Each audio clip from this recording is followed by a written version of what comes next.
What? Why are you shaking your head? You're welcome.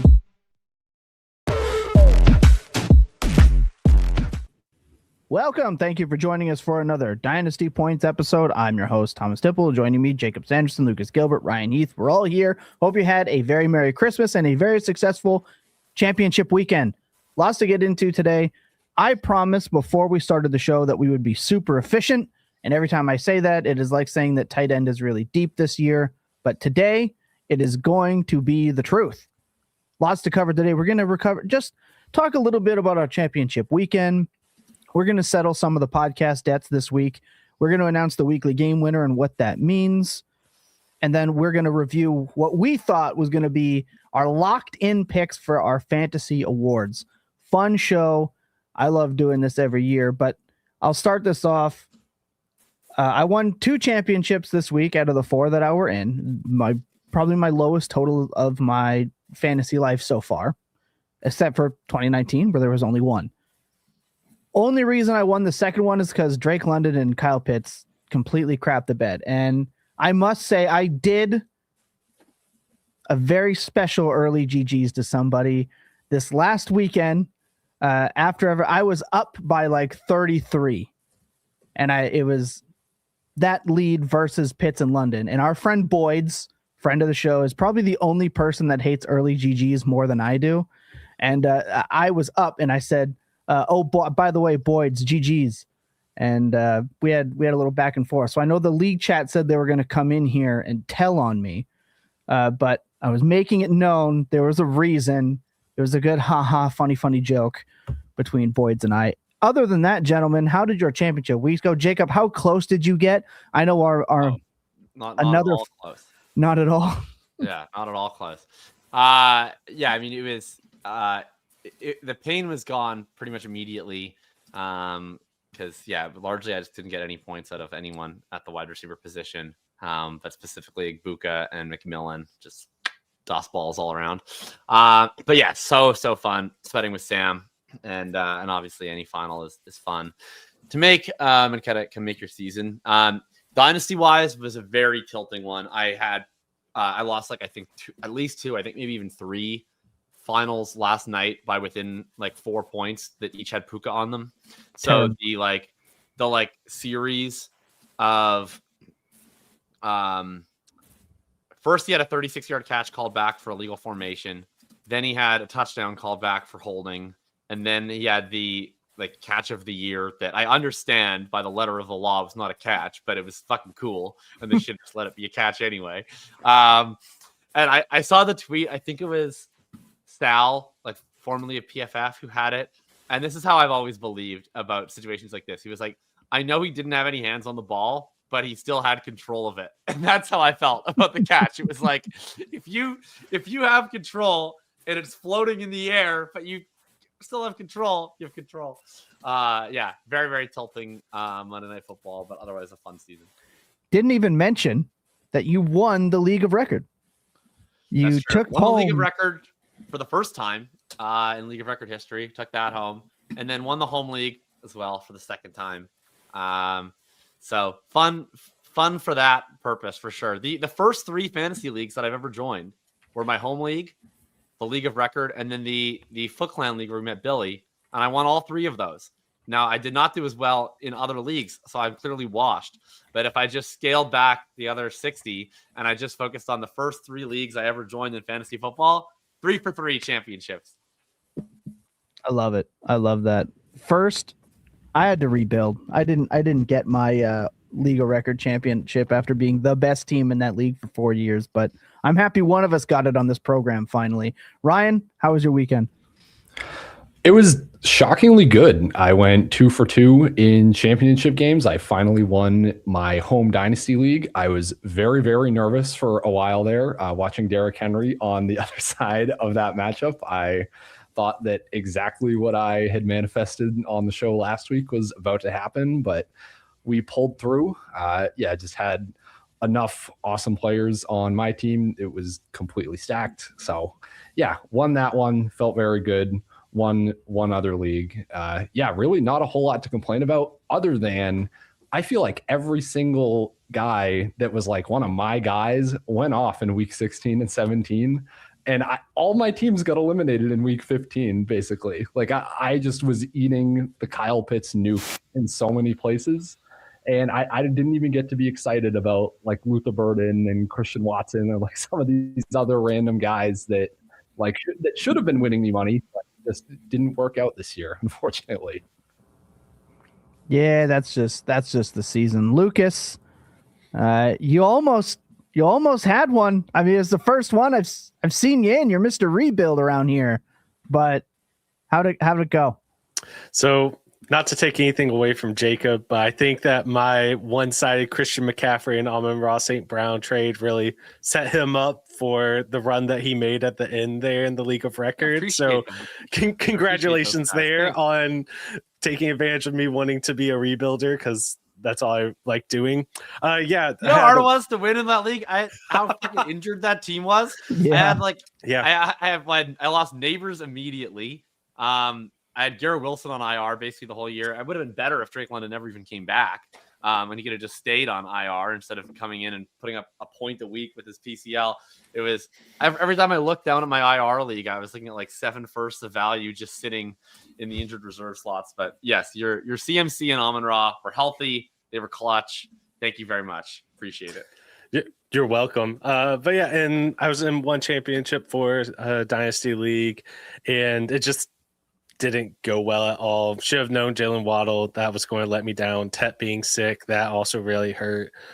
And then Jacoby Myers was finally human again and didn't completely go off. Plus, got just the worst playoff run from Jahmyr Gibbs after paying a lot to get both him and Tet at the deadline to really set myself up. So that one, it kind of sucks. I am victory lap some people with Chase Brown right now, because that was at least a good trade.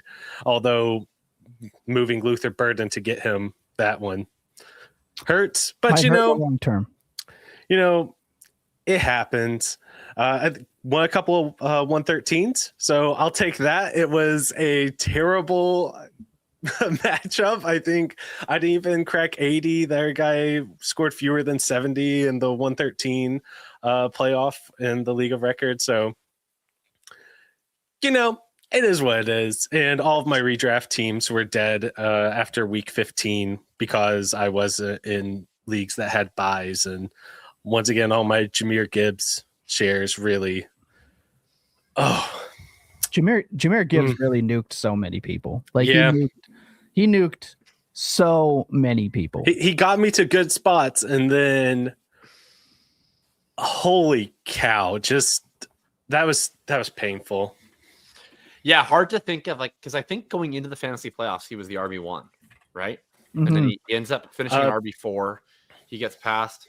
I think he was. I think going into he got playoffs, up to RB2. He was still behind McCaffrey from what I remember. I thought he was one. Well, whatever. He was close. Yeah. I mean, he was a hammer all season long, especially in that mid-season. And then week 15, mega dud. Week 17, mega dud. Week 16, brutal. I guess he was fine if you played PPR leagues. But yeah, that was an all-time letdown for sure. In one of my redraft leagues that has 8 teams, no buys for the playoffs, I lost to a 6-8 team that was just terrible because they weren't near as bad as me during that week 15. And, it happens. That's the pain of the game. I've talked to a lot of our subscribers. I've got a lot of DMs, if I would have just played this one player, or I thought I was going to lose one for not playing Jacory, and that was the one that the Falcons were just bad enough. I played Pierce instead, and the Falcons were just bad enough for that not to matter. So it didn't eat me alive all off season. But every time you think, if I could have just played one player over this one, you got to think the other team probably has somebody that if they would have just played this guy over that guy, then it kind of washes yours out. But I will just say, I won a championship with Phillip Rivers in my Superflex all playoffs as I sat Gino. Nobody can ever tell me that quarterback 2 is something you need to pay up for. Never. It was Tyler Huntley last year. It's Phillip Rivers this year. I will stand on business that QB2 is the most overpriced position in Superflex leagues, period. So I don't think we have any data out there to see like who the Superflex was for Dynasty leagues and these like matchups, but I can't even imagine just how many teams had Brock Purdy on cheap in their super flex and won, or had Tyler Shough in their super flex whenever they were picking him up for a 3rd round rookie pick and they're winning. Yeah. Like there's a lot of these gross quarterbacks that you can throw into your super flex right now. I was really praying for Matthew Stafford and Puka Nacua to just, go off, score like 70 combined points, but that was asking a little much. Is what it is. This was a great year for like the gross cheap quarterbacks. Like even Trevor Lawrence, that guy that we left for dead, finishes like QB3 or something like that. I thought he wasn't even good at football. I've heard all offseason from Jacob about how we can leave that guy for dead. He's just the worst. Yeah, he's not even rosterable. Like a thing I would say. Yeah. Well, like I said, it's amazing what a coach can do for your organization. Truly insane. But yep. With all that, it's like Tyler Shough, phenomenal. Daniel Jones was a smash, phenomenal. He was great for you. Even Rattler for a while, phenomenal. I mean, you can count Trevor. He was going in the 5th round at one point, right? Until Cohen got signed, and then his ADP bumped again. Now his ADP will bump one more time. I mean, to see where he goes. Caleb will. Well, he's going to be a 2nd round pick now. Right? That's just it'll go to 2. It'll go to 2. Caleb will jump to 2, right? That was another guy that I said was probably going to have could have a value bump. I said Trevor could do I called Trevor Lawrence having the same bump that Justin Herbert got, right? Post new coach coming in. I think Lawrence will get that bump. But for gross quarterbacks, the only one I missed on was Matthew Stafford, which is funny considering who my fantasy MVP was. I said all offseason that I just don't want to draft this dude. He's been terrible. And he just comes out and says, nah, my back's fine. So a lot of good. Jacoby Brissett was another gross quarterback there at the end. You're right in the chat here. Great year for my gross, disgusting quarterback 2 strategy. Phillip Rivers, my GOAT. No one can ever tell me otherwise. Let's take a quick break, and then we're going to move on to the next spot here. We're going to settle some of our podcast debts. A couple of bets that we had made. I'm hoping we make more. Hoping we make more next year. One of them looks really bad on my end. Don't go anywhere. We'll be right back. All right, I'm going to rip the Band-Aid off right away. I called the Pats taking the under. I think it's 7.5 wins. They're now going to be number 1 in the AFC. Failed to realize that they had the easiest schedule on planet Earth. Turns out the last time that Brady was a GOAT, he had 3 other teams in the AFC East that were also garbage. Turns out that Drake May gets 2 of those teams being absolute garbage when he rises to power there. So that one's on me. What's my damage here, Jacob? What am I paying out for the Patriots hate-a-thon? I believe. Let me pull this up here. I believe that one is $25 each. Is that right? Yes. Split between me and Ryan. We get $25 each. Patriots went over their number. 7.5. They have what? 13 wins? They have 13 currently. Yep. It was not good for me. Wins. Not a great call. And they play Miami. So they're almost going to double their number. We should get double our winnings. New England Patriots. Drake May is the truth. The AFC is fucking weak as hell this year. They might win the Super Bowl. Yeah, if the Baltimore Ravens knew and understood how to play football, they would have chopped one of those wins down. But hey, John Harbaugh is carrying a play sheet now, so we're saved. Insane. I'm just so glad that Tom gets to prolong his Ravens tilt for at least one more week. Because they're bringing him back, dude. They're going to make the playoffs, and they're not going to fire him. No, I mean that's the thing. I mean, your season looked over. The Steelers decided to sacrifice making the playoffs to prevent Myles Garrett from getting the sack record. So now all of a sudden, you guys have new life. You might get at least one more meaningful Ravens game. You might get 2. I mean, heck, you guys could go just win the Super Bowl. Why not? The FC's no, Marlon Humphrey's giving up like 300 yards a game. He's like the new Brandon Stevenson. He's so bad. I do think that Bills loss was rough for the Ravens. Super Bowl hopes. I agree. like because the Bills are so bad against the run. I think you guys could have just given it to Henry 50 times and obliterated them. They wouldn't have. I don't like the Ravens' chances against the Texans with how Lamar's handled pass rushes recently. If Lamar even plays again. Yeah, I don't want to think about Baltimore's rhetoric. Let's just move on from that. Yeah. I'm gonna cry. Okay, so I owe you guys enough. I'm enough. $25 to each one of you guys. What's the other one? We've got 2 more. This one does not involve me. This one's Ryan and Tom, and nobody gets anything because it was Waddle plus 200 versus Tyreek Hill.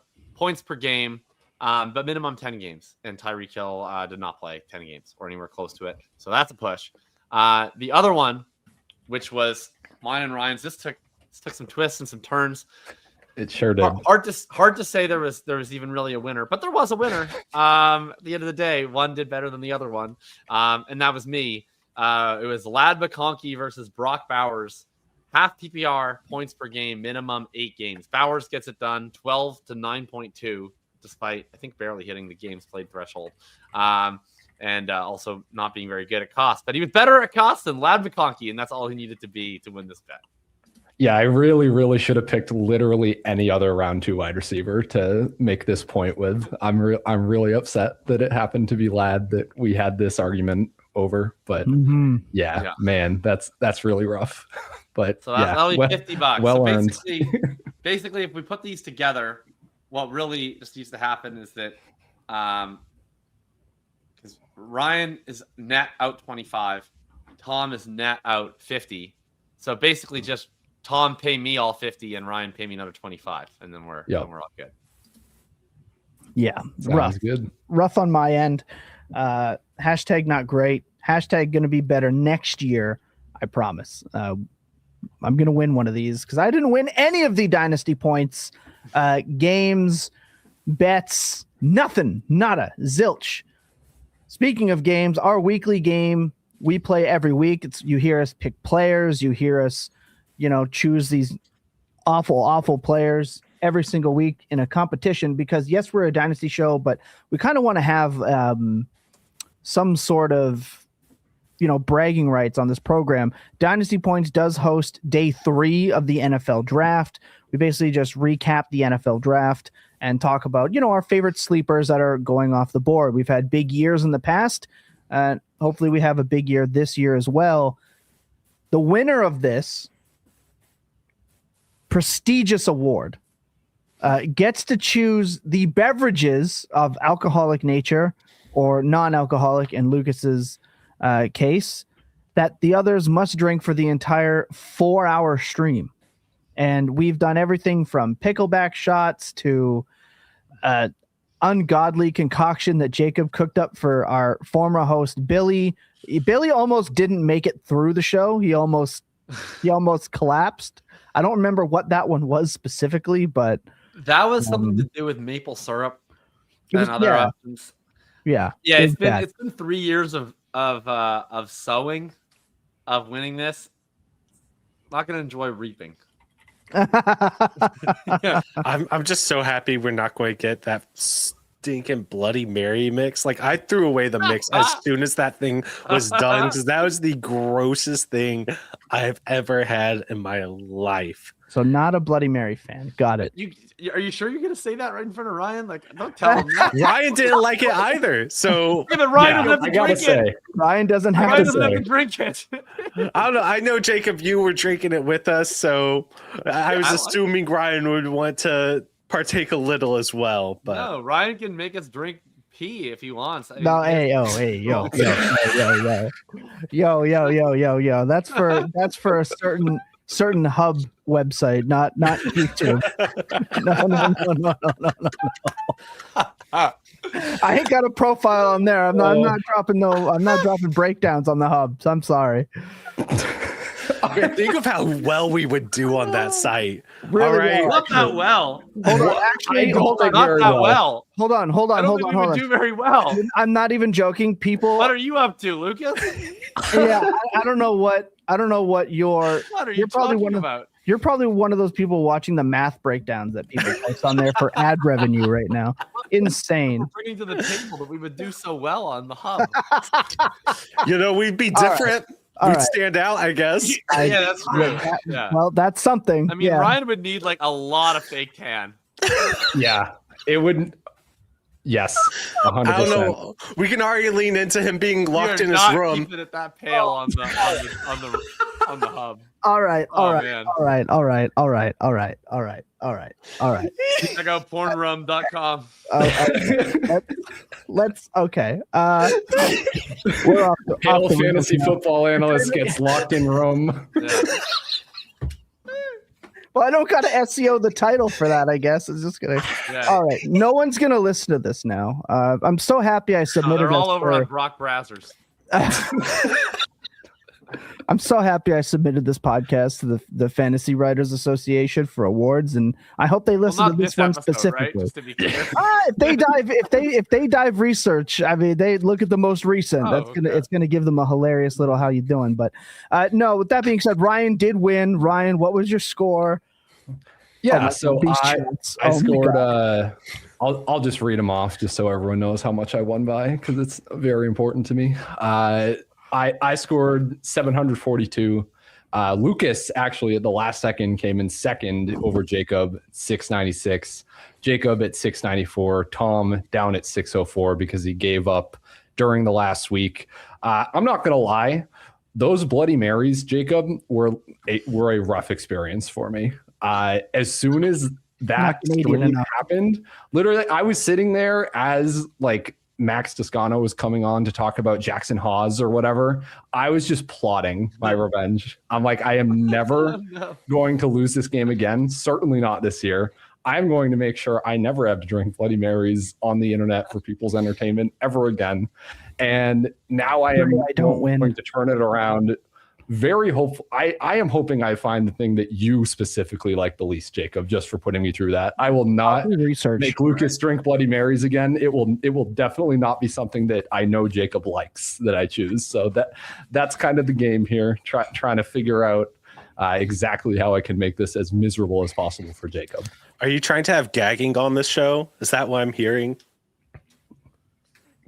Are we still talking about the hub? All right, no, okay, enough. Okay. Oh my goodness. But man, I never thought Lucas would be the one trying to throw this off the rails. That's usually my job around here. He gets into one finals and all of a sudden he's just completely off the rails. Oh my gosh. All right. Well, so it was a rough weekend, man. It was rough. Well, then we know how you cooled off. So that's it. Ryan is picking the drinks of choice for the live draft show that we're going to do. Again, we cover that day 3. We have everyone. We had Theo last year. Brett Whitefield likes to hop on with us. Max Toscano. We've, in years past, reached out to other fantasy analysts. I'm not sure how we're going to do it this year, but I can't wait. Can't wait to be tilting.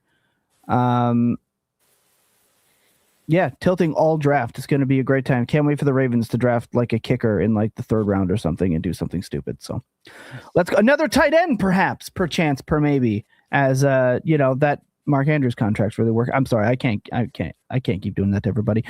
That's the winner of the game. Another quick break. And I told you we're going to be efficient today. Another quick break. We're going to talk our fantasy awards. If we have time, we're going to go through the chat and answer some of the chats and stuff. Because you guys, again, without you guys, we wouldn't be here. So another quick break. Please sit tight. We'll be right back. Okay. Before things continue to get more off the rails on this program, before the season started, we had our Super Bowl favorites, our fantasy award picks, all this, and we're going to recap them and see how close we got and debate whether it was a hit or a miss. So Jakob, please kick us off with the first one. Well, and I'm adding an amendment to the show right now without bringing it up to you guys before. We're also going to have to decide on who the actual winner was for each of these categories. Okay. We don't have to each do our own, but we can collectively determine that. Okay. So we're going to go through the first category that we had was fantasy MVP. And as you'll see, we kind of alternate throughout this show sheet. Most of the categories, either all of us did pretty well or all of us did horrible. There's not a lot of in between. No. And this is the category where we all did pretty darn well. So Tom had Matthew Stafford, and he specifically had Matthew Stafford, not just for himself, but for the degree he was going to feed Adams and Puka. And he said the Rams would win their division. Not entirely true. They won't win the division, but he definitely fed Adams and Puka. And he, up until yesterday, was the favorite to be the actual NFL MVP. So that's a pretty darn good one. Ryan had Christian McCaffrey. Stays healthy. 49ers win 11 games against the NFL's easiest schedule. And he continues to average nearly 2.0 more fantasy points per game than Saquon Barkley. He averaged way more fantasy points per game than Barkley. They did win 11 games, and he was the highest scoring player in fantasy. So insane. Pretty hard to beat. Pretty hard to beat that take. Lucas had Kittle. Tough break that he got hurt. But I think would have been a great hit had he not gotten hurt for a large chunk of the year. And I had Liam Cohen elevating the Jaguars offense and Trevor Lawrence. I would put that behind Tom and Ryan's, but obviously Lawrence was the most dominant quarterback in the fantasy playoffs. So pretty not named good. Brock Purdy. Oh yeah. Well, yeah, those two for sure. I think pretty good work all around. Who do we actually think was the fantasy MVP? I mean, it probably was CMC. It probably is McCaffrey. I mean, I do think that there's an excellent argument to be made with Matthew Stafford and the price that you were paying for him, and then what he ended up doing for those two wide receivers. I don't know. I'm kind of leaning towards Stafford right now, but yeah, every single one of these picks is just, it's kind of ridiculous how on the money we were there. And I was looking up the trade that we did, Jacob. I can't find it right now, but I wanted to see how much you paid to get Christian McCaffrey on your team, because maybe I just have a misconception about how much he was going for, and that's why I'm leaning a little bit more towards Stafford. But yeah, I mean, from a dynasty perspective, he was going where in startups this year, like round 4 or 5, I think. Mm-hmm. So because I mean, you could, because even if you wanted to go I think if you combine the huge playoff finishes back to back in 16 and 17, with how good of a season he was, especially for Dynasty Shough, he cost less in Dynasty than he did in redraft. It wasn't even a first round pick. That's my pick, but there's a lot of good options. Yeah, chat says King Henry as well as an opportunity. Semifinals and finals. I mean, finals for sure, but he was barely an RB1 coming into the finals week. That feels like a little more recency biasy to me. Well, I just got to shut it out. I mean, that's pretty damn good. Pretty good, that guy. Pretty good. All right, next one. I think we can all agree. And I'm going to Liam Cohen kind of nerfed it wasn't totally Travis Hunter's fault that he failed. He did get hurt, but I mean, he kind of wasn't exactly lighting it up with Hunter and BTJ. However, if you're a Parker Washington and Jacoby Myers truther, that's an MVP. Yeah, I mean that's definitely the weird thing with the Jags is they end up hitting what they hit with Parker, who nobody had, and with Jacoby wasn't on the team, and Thomas was a massive bust all year, and Hunter was then got hurt. So JSN's another good call by Toronto Dave. JSN for sure. By TD. Yeah, JSN all right, definitely. Next. Fantasy Rookie of the Year. I mean, honestly, there was this is probably the least impressive the top end of a rookie class has maybe ever been. There was no it was not a bad rookie class. There's a lot of guys to be excited about, but there's I don't think there's going to be any player from this rookie class who's going to be in the top round of startups next year. And I don't even know if there's going to be one in the top 2 rounds of startups. I think Hampton goes round 2. I think Hampton goes round 2. Yeah, there might be a couple in round 2. But so the fantasy rookie of the year, Tom had Hampton, Ryan had McMillan, Lucas had Dart, I had Henderson. All of those were fine. Check got it right. Is it Fannin? I think any tight end premium league, Harold Fannin should be rookie of the year, and I don't care. He's the best player on the field every time. In tight end premium leagues, he was a damn near league winner. Hell, even in a game where he had one half of his groin, right? He still goes in there, scores a touchdown for you before exiting the game. Doing this with statistically, and you can argue with a wall, statistically one of the bottom 2 quarterbacks in the NFL for the back half of the year when it mattered the most. Like I think it's Fannin. I do think Tyler I Shough agree. deserves some credit as well for how cheap he was potentially. But I think to me it goes Fannin, Shough, Tet, Hampton. I mean, I do want to add to this conversation that T-Mac, my pick, is currently the favorite for the actual rookie. I know. I think that's. No, it's not anymore. It's Shough. It is Shough. I'm staring at T-Mac minus 140 and like Shough plus 140 right now. No, it was Shough yesterday morning. I assumed it wouldn't change, but anyway. Well, my apologies. I think it's Fannin because, or I think it's Fannin or Shough because it was a year that no one at the top dominated in a massive way. So I would be looking at the guys who were really cheap and really impactful. And I think Fannin was that. Yeah, I mean, Dart got hurt. Hampton did too. Hampton got hurt for like most of the year. So yeah, I think. I mean, we're just talking about a guy 20 points, 16 and a half, 14. Then he was hurt that, like you said, that whole time but before he got hurt was really when he started to ramp it up, and he was catching a ton of passes. I think he would have been a smash. You can't be rookie of the year if you miss like 8 games. No, you can't. You absolutely cannot. So, yeah, I think that's right. I think those are the calls. I think Tet gets a bonus just for having to play with Bryce Young. If I'm being honest. Oh, for sure. I mean, I think it's just without anyone going like crazy. I think you. Yes. So we had it as the Nathan Fillion, aka the Captain Hammer Award for Rookie of the Year. Captain Hammer corporate tool. Let's go to the GameStop award for the biggest dynasty value riser. We couldn't have been worse on this. I think that all 4 of our picks lost dynasty value this year. So we went with who knows, but I think that the ADP for every single one of these is going to wind up. Actually, no, Ryan's rose. But like meaninglessly. So we had the biggest dynasty value riser. Tom had Ricky Pearsall. Ryan had Alec Aymanor. I had Bashal Tootin, and Lucas had Calvin Ridley. We had a good run. At the start. Yeah, I think I guess like this one is not subjective because we could just look and see, but we didn't do that. So I don't know. Let's maybe just project this forward.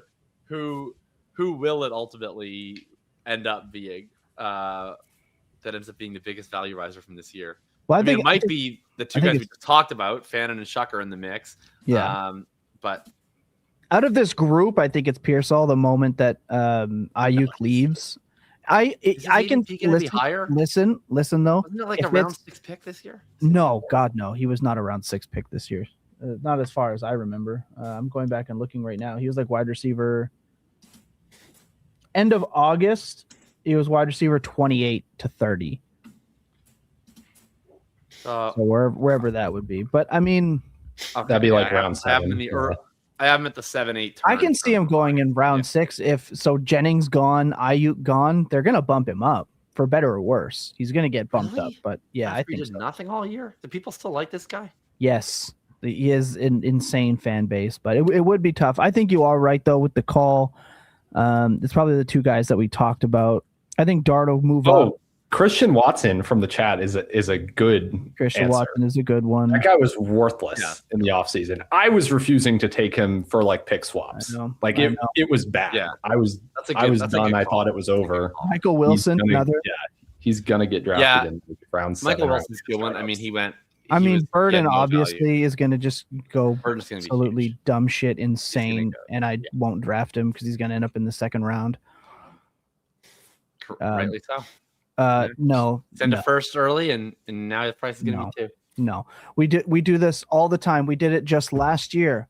It was done with Brian Thomas Jr. and Ladd McConkey, 2 guys who had even better rookie seasons, and we always more top 12 wide receivers get put in the top 12 over projection over merit so much, and I'm not doing it this time. I'm not doing it again.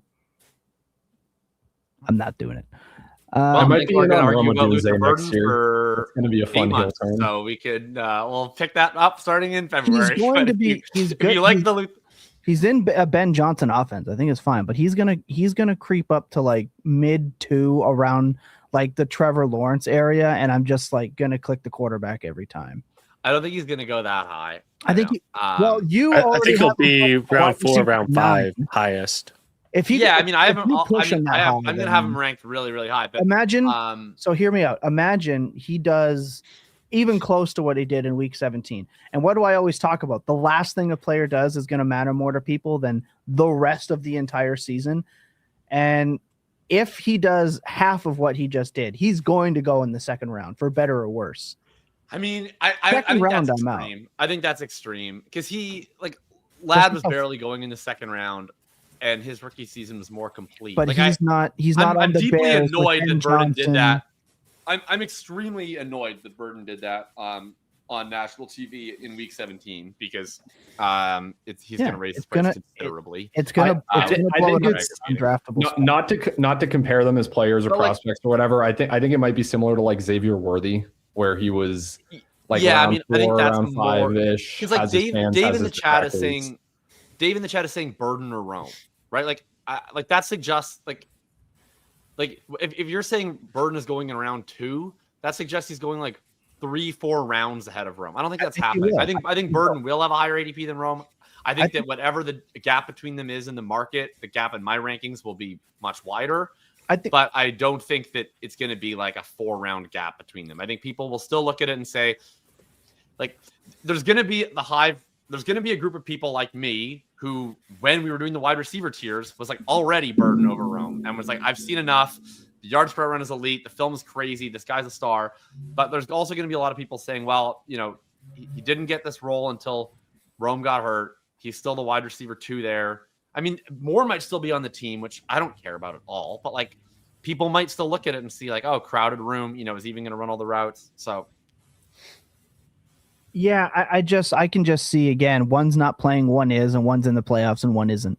So it's going to be the last thing that people remember. And the last thing people are going to remember from Rome is that he didn't play well. That's when Caleb was also playing well and playing with a fractured foot. Yeah, Rome was playing very injured for the last several weeks. Yeah. So yeah, it's going to be a hard one to parse and one that I think we debate about a lot. I'll tell you this. I want Burden over Rome, just as it is, just because of who's calling the plays and whose offense it is. Right? We know a slot receiver and Ben Johnson is going to be like really dope, but I think you're underestimating the insane recency bias flip that fantasy managers like have continuously. Especially with like a draft class that people aren't super stoked about currently. I just think he's going to maybe round 2 is probably too high, but I can see a 3-4 turn. Oh, I think 3-4 turn is totally in the cards. And I would probably take it. I'll have him ranked almost certainly in round 3. The 4th round is terrible. It's terrible. But anyway, let's move on. The guy I'm probably going to be hot. Like I assume, I'm going to want to be ahead of the market on Burden, but I assume the market is going to be very frothy. The guy I suspect I will be actually highest on compared to the market on the Bears is going to be Loveland. Dude, Loveland's dope. Yeah, he's so awesome. He's very good. Yeah, yeah. I'm interested. The Bears is going to be fascinating next year. With all these young pieces and Rome and everything. All right, we got the Sam Bankman Fried Award for Dynasty Value Faller, and this one. We all did very well. We went, I would say 4 for 4, except that Tom put down 2 names and both of those hit. So really we went 5 for 5. Tom said Jaden Reed and AJ Brown. And then I had Marvin Harrison Jr. Lucas had David Montgomery. Ryan had Baker Mayfield. I think all of those values have dropped considerably. Who's the actual biggest value faller? Was it one of our 5 or someone else? We were definitely all around him. I mean, is it just based on like real not like just the number of spots or whatever, but like actual value? The way I always view it is the percentage. I think that I look at it as the percentage, but I think it's probably BTJ. Yeah. Yeah, like he's going at 2-1. Yeah, like BTJ was a 1-2 turn pick. Yeah, I'm a 2. Yeah, he was a 1-2 turn pick who will probably be going between 5 and 7 next year. Yeah, I think 5 to 7. Yeah, which I mean, like that's not as many spots as like I think David Montgomery's going to just absolutely crater. But percentage, like Monty was never going that high. Like he was going. He was round. Like in terms of the what you lose, like Thomas was a guy True. who's worth multiple first-round picks, who's going to be worth maybe a late one this offseason. Yeah. I mean, I think both Marv and AJ are pretty close. They went in round 3. Marv was going early 3. AJ was going late 3. They're probably both going to go behind Thomas, I suspect. But given how much higher Thomas was already going, yeah, I think it's probably BTJ.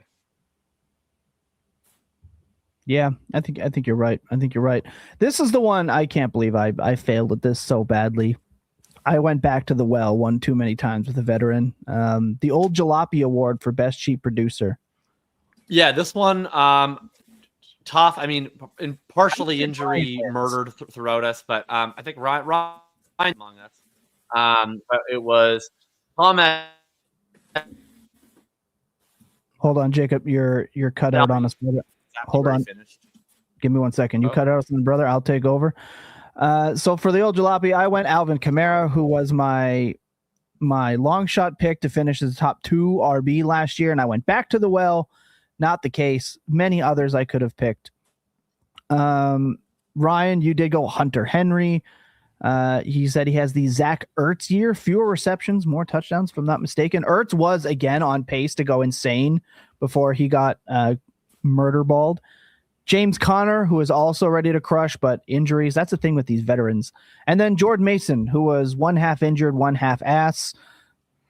He was terrible. He got smoked by Aaron Jones, but just a mess of an offense. So who is the actual award winner for the best veteran? I think it's Stafford. Javonte or Etienne, I think. Yeah, I think Javonte is probably the right answer. I mean, it's probably Etienne, even though he's like a less traditionally gross player because he's fast. But like, I think it's probably Etienne. It's got to be Adams would be also in the mix, but he was like going too high in redraft, I think, to count. Like Adams and Henry were like valued in seasonal. If we're looking at like grosser players, yeah, I think it's Etienne or Javonte because they weren't even valued very highly in seasonal. I'll say Javonte. What about Rico Dowd? Dowdle would be in the mix. Yeah, but he fizzled kind of late in the year. I think it's Etienne or Javonte. I think it has to be Javonte. Javonte was going after Etienne at times because everyone was on the Jaden Blue 2 rounds lower. Yeah, so I think it has to. I would say Javonte, who was absolutely killing it, even in the championship weekend. Right, he goes in, gets his touchdown, has a shoulder injury. I think if they're in it, they keep playing him. But until Malik Davis came in, talk about an absolute zero. That was Jaden Blue. And let's go Stephon Diggs, pre-assault speculation, Slayton Diggs. Oh, you know he's not a good one. He's not actually that old, but he just is spiritually old. I'm going to throw an honorable mention to Wan'Dale Robinson. The GOAT. Yeah.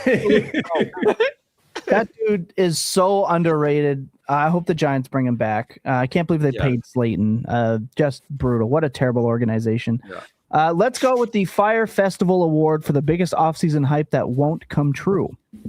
This one, mixed bag. Tom had Jameson Williams being the wide receiver 1. Being a wide receiver 1. Or being a wide receiver 1. Which Ryan had Braylon Allen. He said that Braylon Allen would, in fact, get a bunch of carries, but the Jets would go 3 and 14. I had the Vikings establishing the run. Lucas had I think he was saying that the Broncos. I can't tell if you were saying that the hype was that the Broncos would disappoint, or that the Broncos had a lot of hype. I was saying that the Broncos wouldn't meet the hype and that they were going to disappoint in year 2. And dear Lord, was I wrong? Yeah, big time. I mean, we had parts of these correct. I mean, Jameson had a very good close to the season, but he wasn't a wide receiver 1, so technically right. Wide receiver 13, baby. But he was pretty good. I would say Ryan was like, even though Braylon basically didn't play, I would say was the most directionally accurate, just in terms of the Jets like doing dumb shit and sucking anyway. Was probably on point. Obviously the Broncos were pretty good. I would say that while my take wound up being right, it was not right for the right reasons. I thought it was because they would still have a successful passing game with JJ McCarthy. They absolutely did not. It's just that their whole team died. So Yeah, I don't know. What was the biggest offseason hype that did not? I will just say Jameson Williams did finish 25th in wide receiver points per game. The process was absolutely correct, as it took a Sam Laporta injury and a coaching change for them to change that narrative. And I would like to see one person tell me they were going to let their head coach, whose name is completely leaving me right now, call plays halfway through the season to specifically get him more involved. I think the play was right. It ended up being right either way. So you can eat it. Anyway, carry on. Who was? I mean, chat did say Dante Thornton, Raiders wide receiver one. That's a reach. The Randy, That's fine, but he was getting Randy Moss, Terrell Owens comps again, just like Brian Edwards. Oh my gosh. I want to say Bill Krosky Merritt, but arguably that one kind of did come true. Got there, buddy. Absolutely came true. I will not stand for Bill Krosky Merritt slander on this show anymore. Wasn't quite the path that we maybe imagined, but I'm sorry. Like, what else do you want from a 7th round rookie? Like, seriously, I'll tell you. I think you want him to not get benched in the middle of the season, and for him to not need from a 7th round rookie. Bill played to a draw. But Bill played to a draw. I don't know. I don't care that he's a 7th round rookie. The community treated him like he was a round 2 NFL draft pick the way he was talked about. Then that's on the community. He did just perfectly fine. He was awesome. He was as good as we were saying he was going to be. He never carried that much value. Lucas, bring it down. No, you just went off about Jameson Williams. No, even though he was wide receiver 13, and you're technically right. Bill Krosky Merritt was awesome. He doesn't deserve to be in this conversation. Yes, he does. So no, he doesn't. No fucking chance. No fucking chance, dude. Absolutely. He came in. Nope. He got. Hold on. Your stubbornness on this guy is so beneath you. I played him in the finals. You know why I played him in the finals? Do you know why I played him in the finals? Because the guy that everyone thought was a bum that didn't deserve to be in the NFL was out of the game. That was the only time you could play this dude, except for one. And people were like, God, he's worth a first. Send a first. No, he's a good player. He's a good player. He's a limited player. He doesn't catch passes. That was the whole thing with him. And you needed somebody else to be out to be able to actually play him. He was not worth the first that he ended up being worth at points this season. I don't even accept that he was ever worth the first, to the extent that he was. Literally. Which, I'm sure you can find a trade of him going for a first. I would be absolutely stunned. I literally got a 28-1 for him. I'm not saying he was never traded for a first. I don't think that you will be able to find any day in the entirety of the season in which a first was the average cost to acquire. I would be absolutely shocked if on any single day on Dynasty Trade Lab, he was more frequently being traded for firsts than seconds. It is so selective that you're acting like he was being traded for first nonstop. That is inaccurate. It never should have. To be fair, when I did it, acquire for him peaked at like an early second. And if you spend an early second on him, it is fine. Like, he's probably worth like a late second now. And like for the vast majority of the summer, he was worth way less than a second. I don't know. My mentions at most, if you traded for him in like a 2-week window, you took a very slight loss. That is like that is the reality. Yep. And like the biggest thing was that we were saying that he's our favorite undrafted rookie from your rookie drafts, or our favorite 4th round pick. And he absolutely smashed on that. Like, we were all exactly right on that. We had a really fun time with him. He was good enough to get a running back who did the exact same thing, shipped out of town because he was cheaper. Like, he was a fun pick. And I don't think he deserves to be in offseason hype. That won't come true whenever we have like Brian Thomas Jr. on here, whenever we were all getting so excited about him. We have Bucky Irving on here who was banged up, so that's not completely on him. But we have so many other picks. Sure. Yeah, he's not even close to that level. I think the actual answer to this is just JJ McCarthy. That's really what it is. Yeah. JJ BTJ. But no, like the people that I'm referring to with the Shakori thing, I know they're listening, and you know what's going to happen. I'm going to get the DMs, and I'm going to get the comments, and I'm going to see it on the page, et cetera, and they absolutely know he's a fine player. Hell, I'll be in on him next year. But the No, the height that he was, I've even seen second best running back in the class. Just absolutely insane. But he's going to be back to being a value quite soon. So I don't mind that. Next up, hottest take for the 2025 Dynasty season. This one, I think Tom had two, and one of them was Came close. Very, very, very good and very close. Very close. Otherwise, three of our picks, especially mine and Ryan's, were disasters. So Tom had Kittle was tight end 1 overall, which was wrong, but mostly due to injury. So fair enough. He could have been tight end 2. Yeah, he was tight end 2, even with all of the injury concerns, and he would have been top 20 in WAR, just on WAR per game. Whenever we're counting in the fact that he sucked coming off the injury, so he was still awesome. Yeah, and then he had JT RB1 overall, which didn't happen, but he was one of the absolute best picks in fantasy this year. I did say he was my fantastic dark pick. horse. Yeah, he was my dark horse pick. He was one of mine and Buck's favorite picks all season. You could acquire him for, that base 26-1, and boy was he smashed. He even came through in championship weekend, but when Old Man Rivers popped in, it was kind of over for him. I had Caleb being the lowest ADP of the 2024 round 1 quarterbacks going into this year. He will probably be 3rd, I would guess, and definitely had a very nice close to the year, especially will be way above, obviously, JJ and Penix. I expect it'll be May, Daniels, Caleb, Nix. I don't know. Probably. But it might, he might go second. He might go ahead of Daniels. I wouldn't be surprised if he went ahead of Daniels. I'm really curious to see how much Daniels is going to drop and how much people are just going to ride off. He was banged up and we move right along, or if we're going to get a whole offseason of, now you have to bake in injury concerns into his profile. So. I have to rerun, but the last time I ran my own database for drafts, he was still going at 1.6, 1.7. The only Chase was going above him. And also Jalen Hurts is falling into the second round, which I think is atrocious. So I can't wait for that. That's going to be a free pick all year. But Daniel's not really getting hurt too bad. Ryan wins the award for the worst pick of all of these picks. Brian Thomas Jr. wins the Triple Crown. Yeah, I said this on multiple shows. It was not just this one. I said this on at least 2 fantasy points shows and probably at least one other non-fantasy points show.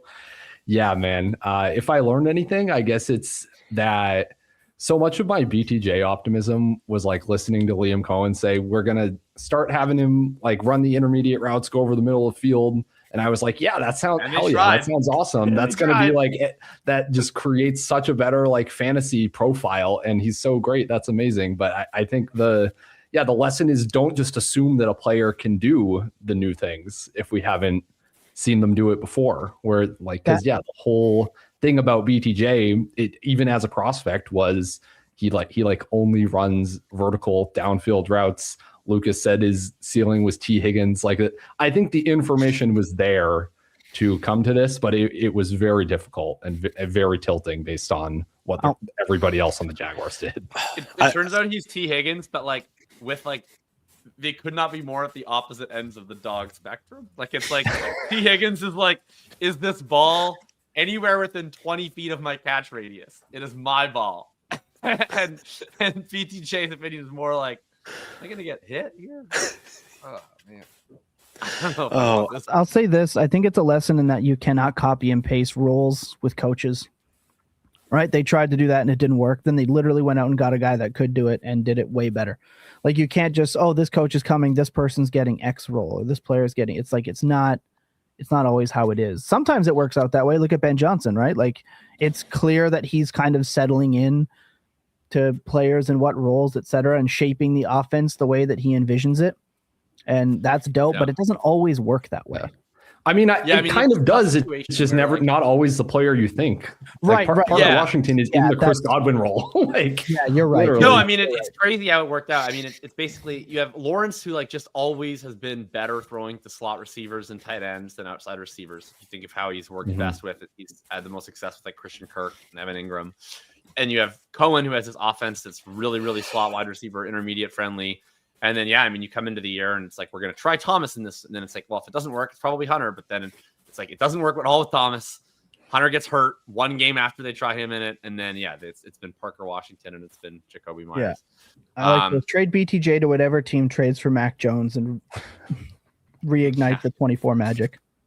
I would love BTJ trade. And then Lucas's was the Lions offense is even better without Ben Johnson. It was not. But it was still fine. There was like a 4-week period where that rang true. Everyone was like there, and then I was really excited there for a minute, and then their offensive line just fell apart. I mean, the line fell apart big time. Yeah. And then here's the worst part. The worst one. Super Bowl predictions. I don't think we can award a hottest take because, like, I don't know. There's a lot of hot takes that you could have had that came true. I don't know how to award best hot take retroactively. Let me think. You do the Super Bowl. I'll try to go through all the ones that we've like talked about on the show all year. So go ahead. But yeah, Super Bowl predictions. None of us have a live Super Bowl anymore. So that's probably bad. Tom had the Bills over the Commanders. The Bills can still get there. The Commanders will not be there. Ryan had the Chiefs over the 49ers. The Chiefs will not be there, but the 49ers can get there. I had the Vikings over the Ravens. That's certainly at best is one team still alive, and maybe not even that. And Lucas similarly had the Ravens over the Lions, which at best has one team. So no one got the Super Bowl right. As we often do, though, we get a redo at this time of the year, and we get to make our new Super Bowl prediction. Now actually knowing the teams that are going to be competing for it. What's everybody's new Super Bowl pick? Oh my gosh. Ravens. I mean, I gave you mine on the last show, so I can just say I would have. But who do I pick over who? I'll go. Yeah. I'm going to go Rams over Patriots. Okay. Oh, revenge! I like that. Yeah. Revenge. Of a lot of storylines in that one. Please don't be a 10-3 game. I'll go. I'm gonna go Ravens 49ers, and I'll go 49ers over the Ravens. You can't pick the fucking Ravens after all the shit you talk on them. They're winning. I don't care. They're winning this weekend against the Steelers. I'm finally you know what I'm doing? I believe they're gonna beat the Steelers. I'm reverse jinxing John Harbaugh. Okay. All right. I've done nothing but talk and say how he should get fired, and called every single time that something bad was going to happen. You can check Ryan's DMs and text. I've called it every time. And now I'm saying they're going to win it all. There's no way they let me down. There's no way they could possibly fire Harbaugh after winning a Super Bowl. I'm reverse jinxing my favorite team for that is true. They will not fire Harbaugh if they win the Super Bowl. That's right. I'm quite sure of that. He'll fire at gunpoint. That's what's going to happen. Also, is going to show. I don't need to tell you this, but I would be so terrified this week if I was a Ravens fan. There's nothing more Steelers. This is just what the Steelers do. It's like everybody's like, oh, they're going to win the division. They just have to beat the Browns. No, we won't beat the Browns actually. And then it's like now this week, everyone's counting them out. Everyone's like, oh, can't believe it. The Steelers choked. The Ravens they're going to the playoffs. I don't know about that. The Steelers love doing this bullshit where they're only good right when you have the least amount of hope in them. I hope the Ravens win. I don't want to watch the Steelers in the playoffs. They're the most boring team alive. I will pick. Yeah, I'll go hot take corner, even though this doesn't make any statistical sense. I will pick the Rams over the Texans. Ooh, I actually like that Super Bowl. I like that Super Bowl. I was going to say it's going to be a Rams Jaguars Super Bowl in which the Rams are able to eke it out. I'm nervous about my guy Trevor Lawrence in the playoffs. I don't know how that's going to go. Me too, but the AFC is so unconvincing to me, and I almost said Chargers, but no, there's no chance. The Chargers are Chargers can't block shit. It's bad. Chargers it's really bad. They can't block. It's so bad. Yeah. For the record, though, if Trevor Lawrence is great in the playoffs, I never doubted him. I thought it would go awesome. No. All right. Well, we got to get out of here. It's time for us to go. Hope you enjoyed the show this week. Lots of stuff to talk about in the upcoming. We have no idea what the content schedule is going to be, but we are going to get that out to you guys. We do take a break for a couple of weeks. We just haven't decided on when and what's going to happen in the meantime. That being said, lots of content to come. Lots of stuff's happening here on the Fantasy Points channel. You're going to see some changes coming up soon. We're excited to start talking about that. With that being said, for Lucas Gilbert, for Ryan Heath, for Jakob Sanderson, I'm your host, Thomas Tipple. Thank you for joining us this insane season. I hope you guys had a great time, as much fun as we did. Lots to argue about next year. I can't wait to lose more money to these guys. Remember that clear-eyed and full hearts can never lose, that your best days, well, they're always spent tilting. See you next time, everybody. What? Why are you shaking your head? You're welcome.